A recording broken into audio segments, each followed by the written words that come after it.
بسم اللہ الرحمن الرحیم۔ السلام علیکم ورحمۃ اللہ وبرکاتہ۔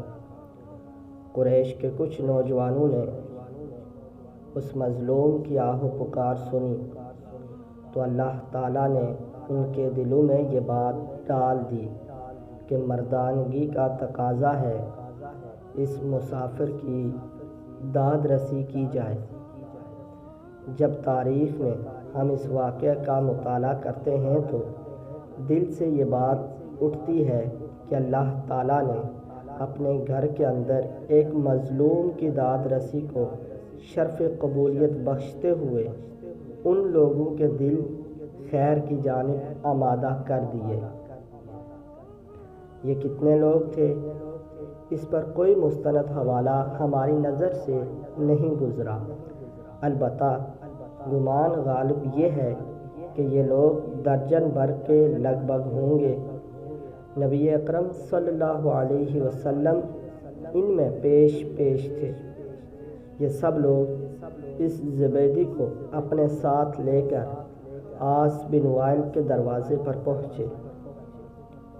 اسے باہر بلایا گیا اور سب نے یک زباں کہا کہ اس مظلوم پر تم نے کیوں ظلم ڈھایا ہے؟ اس ظالم نے کہا، میں نے کوئی ظلم نہیں کیا، وہ لڑکی کنیز ہے۔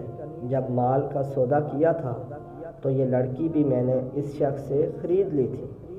عاص بن وائل کا جواب سن کر وفد کے لوگوں نے زبیدی سے وضاحت مانگی تو اس نے کہا، خانہ کعبہ کی عظمت و تقدس کی قسم، میں نے اپنی لڑکی بیچی نہیں ہے اور نہ ہی وہ کنیز ہے، وہ میری بیٹی ہے اور اس شخص نے اپنی قوت کے بل بوتے پر زبردستی اسے اغوا کر کے اپنے گھر میں ڈال لیا۔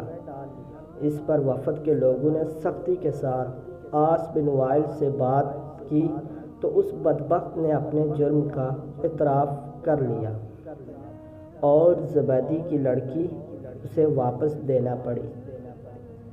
آواز و پیشکش حافظ محمد صدام حسین کاشمیری۔ امید کرتا ہوں کہ آپ کو یہ کہانی اچھی لگی ہوگی اور مزید ایسی ویڈیو دیکھنے کے لیے میرے یوٹیوب چینل کو سبسکرائب کریں